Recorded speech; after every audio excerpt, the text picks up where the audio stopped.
Vous avez vu dans la première émission que Mattathias s'est levé. Puis il a fait peut-être pendant 4 ans, 5 ans, un travail extraordinaire pour son peuple. Il a été vraiment un témoin pour ses enfants, pour ses frères, pour ceux qui le suivaient. Mais, comme dit la parole ici dans le premier livre des Maccabées, les jours de Mattathias approchaient de leur fin et il dit à ses fils. Je vais vous le mettre aussi en parole pour que vous puissiez la lire, cette parole. Donc, ici, Mattathias, il fait prendre conscience à ses enfants que c'est le règne de l'arrogance et de l'outrage. Oui, dans ce temps-là, Antiochus Épiphane, comme roi, obligeait donc toutes les nations à adorer leur Dieu, à reprendre leurs coutumes des Grecs et non plus respecter les coutumes de chacun des pays, à l'adoration de chacun de leurs dieux. Les Juifs ont été obligés de se prosterner devant les idoles des Grecs et d'oublier l'alliance de leur père, de prendre les habitudes des Grecs, puis de se fondre. Ne faites pas de bruit, ne dérangez plus rien, fondez-vous dans notre héritage grec, et puis vous n'aurez pas de problème. C'est facile, hein? Je fais le caméléon, je dérange personne, et comme ça, je ne me fais pas persécuter. Mais Mattathias, lui, il dit, comment vivre si je suis pas fidèle? Comment vivre si je ne suis pas vrai? Alors il s'était levé, mais maintenant ses jours approchaient de leur fin. Alors il a dit à ses fils, maintenant c'est à vous. Moi j'ai fait ce que j'avais à faire.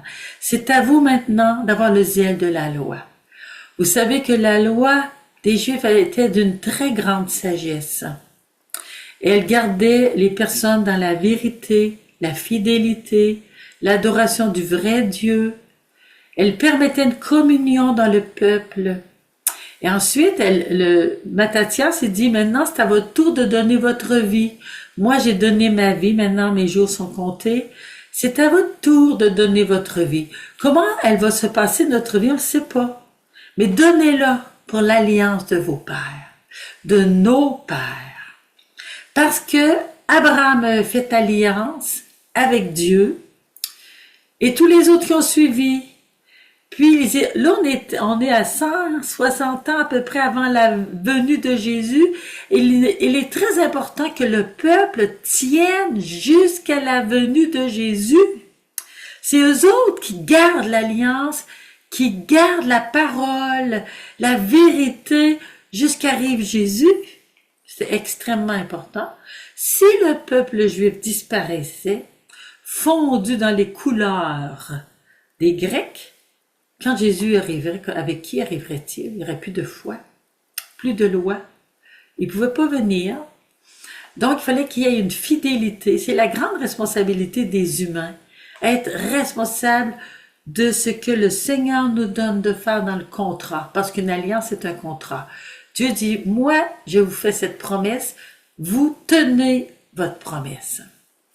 Alors, le père, il dit, je sais que ça ne sera pas facile, mais souvenez-vous des actions faites par nos pères en leur temps. Eux autres aussi, ça n'était pas facile. Puis en plus, là, vous gagnerez une grande gloire. Regarde Abraham, on ne l'a pas oublié. Isaac, Jacob, on ne les a pas oubliés. Vous autres aussi, on ne vous oubliera pas. Soyez courageux. Alors, il fait la liste des pères. On voit ça dans le premier livre de Maccabées, au chapitre 2, au verset 52 et suivant. D'abord Abraham, fidèle dans l'épreuve, parce que Dieu nous met à l'épreuve. Le Seigneur dit à Abraham, offre-moi ton fils, ton unique, va sur la montagne. Et Abraham s'est dit, mais mon fils, c'est lui l'héritier de la promesse, c'est par lui qu'il va venir le peuple qu'on ne pourra pas compter tant qu'il va y en avoir des gens. Mais Abraham, il a confiance dans le Seigneur. Il sait que le Seigneur peut ressusciter les morts. Il sait que le Seigneur, rien n'est impossible parce que ça fait longtemps qu'il le suit. Alors il croit, puis il monte pour aller offrir son fils. Puis son fils, il dit, mais où est l'agneau pour le sacrifice? Et Abraham dit, le Seigneur saura trouver l'agneau. Et cette fidélité dans la foi a été comptée comme justice pour Dieu. Abraham est devenu un juste par la foi. Et en effet, la promesse de l'agneau, quand Jean-Baptiste est arrivé, il a dit, voici l'agneau de Dieu. C'est lui qui devait être offert, ce Jésus promis, cet agneau de Dieu. Ensuite, on peut regarder Joseph avec Matthias. Matthias, il dit, regardez Joseph, le fils de Jacob, qui était vendu par ses frères. En Égypte, il était dans la détresse comme un esclave. Puis, Potiphar a vu sa capacité, sa fidélité, sa force, sa droiture, bien, il l'a mis responsable de ses biens. Mais la femme de Potiphar, elle aussi, l'a vu. Puis elle a dit, quel homme, oh là là, je vais le séduire, je vais l'emmener dans mon lit. Mais Joseph est fidèle à la loi. Et lui, il sait que l'adultère n'est pas bien vu par le Seigneur. Cela ne lui plaît pas. C'est pas sa volonté, l'infidélité dans le mariage. Et Joseph ne veut pas tromper son patron, son maître. Alors il refuse l'adultère, il est dénoncé par la maîtresse et il est mis en prison. Encore une épreuve. Est-ce qu'il va se décourager? C'est ça que Matthias dit à ses fils. Est-ce que Joseph s'est découragé dans l'épreuve? Non. Dans la prison, il s'est encore bien tenu. Il est resté fidèle, droit, juste. Et les patrons de la prison l'ont bien vu. Ils lui ont confié des responsabilités. Et un jour, il était avec des personnes qui servaient le pharaon, qui étaient mis en prison. Ces personnes, parce que le pharaon avait vu qu'ils n'avaient pas bien fait leur service. Ils ont eu des songes. Alors, ils ont dit à Joseph, voici les songes qu'on a eus, qu'on n'est pas capable de les interpréter. Ben, Joseph a dit, moi, le Seigneur me donne la grâce d'interpréter les songes. Oh, bien, dis-nous qu'est-ce que ça veut dire. Et Joseph le dit. Alors, eux autres sont contents parce que leurs songes s'accomplissent. Mais il a bien dit, Joseph, ne m'oubliez pas quand vous serez auprès de Pharaon.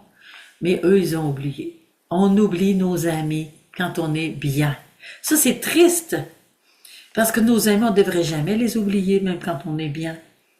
Mais voilà que Pharaon fait aussi un songe. Il voit 7 vaches grasses et 7 vaches maigres. Les 7 vaches maigres dévorent tout sur leur passage et c'est la détresse au pays de Pharaon. Alors, le Pharaon il est très inquiet. Qu'est-ce que ça veut dire ce songe qu'il fait plusieurs fois? Mais là, celui qui avait connu Joseph en prison lui dit, bien moi je connais quelqu'un qui peut interpréter ton songe. Alors, en effet, le Pharaon il dit, allez me le chercher. Le Pharaon et ses serviteurs le regardent assez bizarrement parce que Joseph n'est pas habillé comme les autres. En plus, qu'il veut pas se prosterner devant le Pharaon parce qu'il ne se prosterne que devant Dieu seul. Et ça choque les serviteurs de Pharaon. Mais Pharaon, il est mal pris. Il dit, si lui peut m'interpréter mon songe, ben moi, je vais lui donner la permission de l'interpréter. J'ai besoin. En effet, Joseph interprète le songe. Il parle des 7 années grasses, comme les vaches, qui vont donner beaucoup de grains, de nourriture pendant 7 ans, et des 7 années de vaches maigres où la famine va sévir.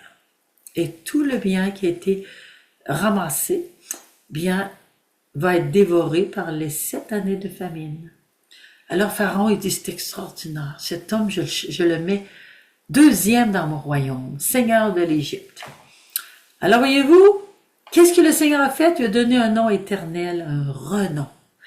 Et Mattathias, il dit, regardez bien, Joseph, c'est un modèle pour vous, c'est un témoin de l'alliance, un témoin de la loi. Faites comme lui, faites pas comme les autres qui veulent vous influencer. Ensuite, Josué, regardez ce père dans la foi. Josué, il était toujours formé par Moïse. Il était son fidèle disciple. Il était dans l'attente du rendez-vous. Il a vécu la sortie d'Égypte, les 40 années dans le désert. Et quand Moïse est mort, c'est lui qui a hérité de la mission de Moïse. Parce que Josué se tenait debout, fidèle à l'alliance. Comme Caleb d'ailleurs. Alors, Moïse a confié à Josué de franchir le Jourdain et de rentrer en terre promise. Le Seigneur a dit à Moïse, c'est pas toi qui vas rentrer, parce que tu as manqué de foi envers moi. Ça va être Josué, ton disciple, qui va faire entrer le peuple dans la terre promise. Mais il faut qu'il soit fidèle à ce que je leur demande. Ils doivent obéir à ce que je leur demande. Et c'est là que Josué va dire, au début de son livre, qu'on va pouvoir lire, moi et ma famille, nous choisissons de servir le Seigneur. Vous, qui voulez-vous servir? On a un choix à faire. Josué a fait son choix. Alors, Mattathias dit à ses fils, vous autres aussi, vous avez un choix à faire. Qui voulez-vous servir? Les idoles de la Grèce ou bien notre Dieu, l'unique Dieu qui existe? Ensuite, il va dire à ses fils, Caleb, qui est-il Caleb? Souvenez-vous de lui. Caleb et Josué sont entrés avec 8 autres espions pour aller inspecter la terre promise. Et ils ont vu des grappes de raisin énormes, ils ont vu la richesse dans la terre promise, le lait et le miel, comme le Seigneur avait promis. Ils ont vu aussi des géants, ils ont vu des villes fortifiées, et ça leur fait terriblement peur aux 8 autres. Pourquoi ils ont peur? Quand ils arrivent devant Moïse, ils ont dit, on ne sera jamais capable. Ils sont bien trop forts. Leur ville est très fortifiée. Nous autres, qui nous sommes? Un peuple sorti du désert. Des jeunes, parce que tous les anciens sont morts, sauf Josué et Caleb. Qui sommes-nous? Mais Caleb et Josué se tiennent debout, eux autres. Ils disent, non, nous les vaincrons. Parce que le Seigneur est avec nous. Le Seigneur l'a promis. Et quand le Seigneur promet, il est vrai, il accomplit sa promesse. Il sera avec nous, il nous donnera la puissance pour vaincre ces forteresses et ces grands hommes. Alors quand le Seigneur il voit cela, il dit, on ne peut pas leur donner d'entrer eux autres dans la terre promise. C'était pas juste avant qu'ils rentrent dans la terre promise, c'était 40 ans avant qu'ils entrent. Et Caleb, lui, a duré 40 ans ainsi que Josué. Puis quand c'était le temps, les autres étaient morts parce que le Seigneur a dit, ils vont joncher le désert. Ils n'ont pas la foi. Ils ne croient pas en moi. Ils ne s'appuient pas sur moi. Caleb et Josué n'ont cessé de grandir dans la foi. Et quand c'était le temps d'affronter les forteresses, les villes fortifiées, bien eux autres ils ont eu la foi. Et ils ont vaincu. Ensuite, David. Quel est cet homme merveilleux que le roi David? Il n'est pas parfait, non. Alors, Mattathias dit, regardez David, son cœur. Dieu l'a choisi à cause que c'est un homme selon le cœur de Dieu. C'est un bon pasteur. Il aime Dieu, lui. Il a une bonne volonté. Il veut servir le Seigneur. Et il est tellement délicat vis-à-vis Saül. Il veut jamais tuer Saül, dit c'est le oint du Seigneur, je ne pourrai pas le toucher. Il le respecte, il respecte les choix de Dieu. Alors il doit fuir parce que Saül veut le tuer.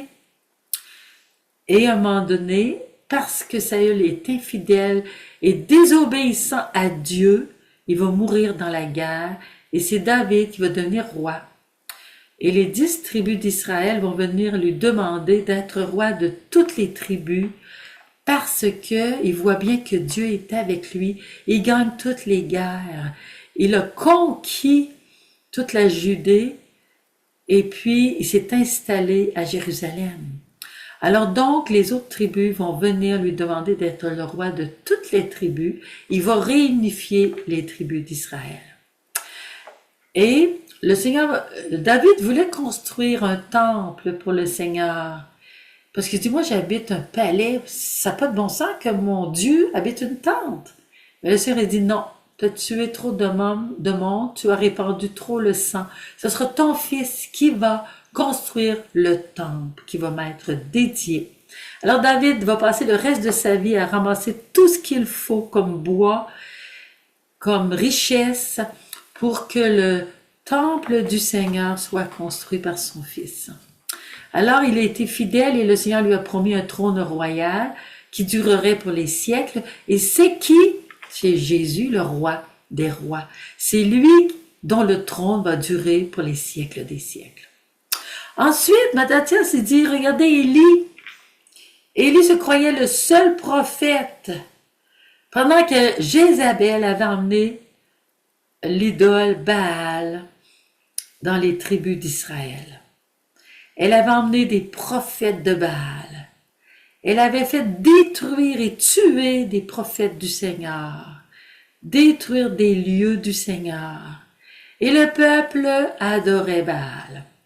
Élie s'est pris d'un grand zèle, brûlé du zèle de la loi.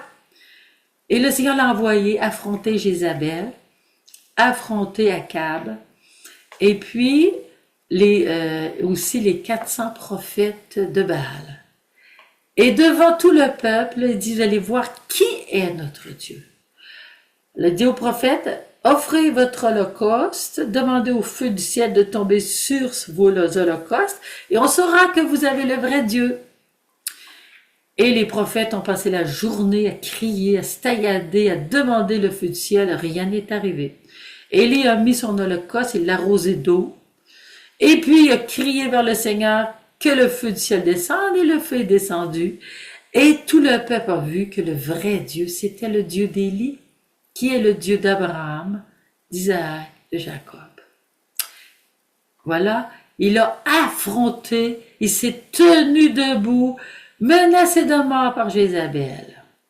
On peut continuer de lire sa vie ailleurs. Ensuite, il y a Ananias, Azarias et Misaël qui sont des jeunes, des très jeunes. Ils sont tellement courageux parce que Nabuchodonosor, à ce moment-là, c'est lui qui avait la plus grande puissance internationale. Il était très riche et il avait fait construire une statue énorme en or, puis il voulait que tout son peuple l'adore. Il voulait qu'on se prosterne devant ses dieux et qu'on offre des offrandes à ses dieux. Ananias et Azarias et Misaël refusent. Alors Nabuchodonosor est en colère, il dit, faites allumer un feu très grand, très très fort, pour les brûler. Il dit, Ananias, Azarias et Misaël, vous refusez d'adorer ma statue, vous refusez d'adorer et d'offrir à mes dieux, mais allez brûler.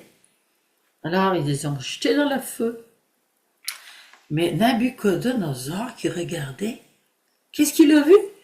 Il a vu 4 personnes et un qui ressemblait à un ange de Dieu.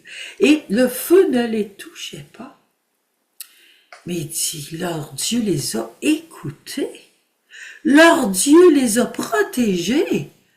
Donc il dit, c'est le seul vrai Dieu. On va voir Nabuchodonosor vraiment vivre une conversion. Ensuite, il y a Daniel. Dans le temps de Daniel, c'est le roi Darius, puis il y avait des jaloux parce que Daniel était vraiment protégé et aimé par le roi Darius. Les jaloux à la cour ont dit, il faut le faire mourir. Ils ont fait voter des lois, puis ils savaient que Daniel adorait pas les dieux de Darius. Alors il dit, par les lois, on va obliger Darius à le mettre au lion. Et le roi, en effet, à cause de la loi, il était obligé d'envoyer Daniel dans la gueule des lions, dans une fosse où il y avait plein de lions affamés depuis des jours. Puis, le roi espérait tellement que Daniel allait être protégé par son Dieu. Mais il ne savait pas, lui, parce qu'il n'avait pas la foi. Mais Daniel, lui, s'est fait jeter dans la fosse aux lions, puis les lions affamés ont dormi à côté de lui. Et le lendemain matin, qu'est-ce qui est arrivé? Darius est couru à la fosse, puis il dit, Daniel, est-ce que ton roi t'a protégé? Daniel a répondu, oui, mon roi m'a protégé. Mon Dieu, c'est-à-dire m'a protégé. Alors, c'est ça qui est extraordinaire quand on a la foi. Et Matthias savait que ses fils n'auraient pas pu tenir s'il n'y avait pas des témoins avant eux, où Dieu avait manifesté sa puissance et sa fidélité. Alors vous allez voir plus tard, Siméon, Judas, les autres fils, les frères, se tenir debout. Alors, des paroles de sagesse aussi qu'il transmet à ses fils. Comprenez que de génération en génération, tous ceux qui espèrent en lui, dans le Seigneur, ne faibliront pas. La parole de Dieu nous le dit sans cesse. Ne craignez pas, n'ayez pas peur devant les menaces de l'homme pécheur. L'homme pécheur, c'est Antiochus Épiphane. Car sa gloire s'en va vers la pourriture et les vers. On sait bien que ceux qui sont infidèles vont pourrir et les vers vont les manger. C'est un signe que notre corps va être mangé. Mais Dieu a donné des signes à ses saints, comme la petite Bernadette. Elle, son corps est incorruptible. Il a été gardé même dans la tombe. Quand ils ont ouvert la tombe, il était tout beau. Elle était toute belle. Le Seigneur nous donne des signes. La plupart d'entre nous, on va pourrir et mourir, mais notre âme, si elle était fidèle, elle ne connaîtra pas la pourriture, notre âme. Elle va être éternelle, immortelle. Et les projets de l'homme pécheur vont être anéantis. En effet, vous allez voir avec Judas Maccabée comment les projets d'Antiochus Épiphane vont être anéantis. Alors, Matthias dit à ses fils, mes enfants, soyez des hommes et tenez fermement la loi. Soyez des hommes, parce que Dieu n'a pas créé des flambeaux. Dieu n'a pas créé des roseaux qui penchent avec le vent. Dieu a créé des hommes qu'il veut libres, debout, responsables. Tenez fermement la loi. Donnez votre vie. Et on va voir ensuite qui confirme ses fils à qui il veut donner des plus grandes responsabilités, deux en particulier. Voici Siméon, votre frère. Je sais qu'il est de bons conseils, écoutez-le toujours, il sera pour vous un père. Lui n'étant plus là, ses autres fils ont besoin d'un père qui va donner des bons conseils et qui va tenir dans la foi lui aussi, il va être un témoin. Ensuite, Judas Maccabée. Lui, Judas, depuis son enfance, depuis sa jeunesse, il est un vaillant guerrier. Alors il sera le chef de votre armée. C'est tout écrit dans la parole, c'est beau. Quant à vous, groupez autour de vous tous ceux qui observent la loi, parce qu'on ne peut pas être tout seul dans cette bataille. Il faut se grouper et se regrouper. Et nous aussi, il faut aller retrouver un groupe de prière, un groupe d'église. Il faut s'investir dans notre paroisse, trouver des nouveaux projets, parce que on ne pourra pas autrement vaincre. Par exemple, le Seigneur m'a demandé de commencer un groupe de prière dans ma petite paroisse. C'est à peu près des personnes âgées qui viennent, quelques-uns présentement qui se sont ajoutés un peu plus jeunes. Ensuite, on a invité notre évêque à venir faire un enseignement sur le sacrement du pardon dans notre paroisse. Et il y a eu la sacristie pleine. Et notre évêque a fait un enseignement extraordinaire parce qu'il croit au sacrement du pardon comme sacrement de guérison et de libération. Ensuite, on a organisé ce 31 mai prochain une journée où notre évêque va présider pour donner à notre peuple guérison, libération, lumière. Parce que notre peuple se meurt faute de science. Et qui va les garder? Alors moi, j'ai beaucoup aimé les enseignements qui ont été faits à la journée de Femmes debout. J'aime beaucoup qu'est-ce qui se passe dans certains diocèses, de rassemblements de familles, de rassemblements pour aider les gens dans la guérison, pour éclairer les beaux témoignages aussi qui se passent, des rassemblements avec des chants, des prières. Alors chacun de nous, trouvons notre manière de nous donner. et beaucoup par l'intercession, peu importe notre âge, parce que le Seigneur ne regarde pas l'âge, il regarde la ferveur. Il regarde la ferveur et il veut vraiment que chacun de nous, on donne notre vie et qu'on soit fidèle à l'alliance. Il a besoin de toi, il a besoin de moi.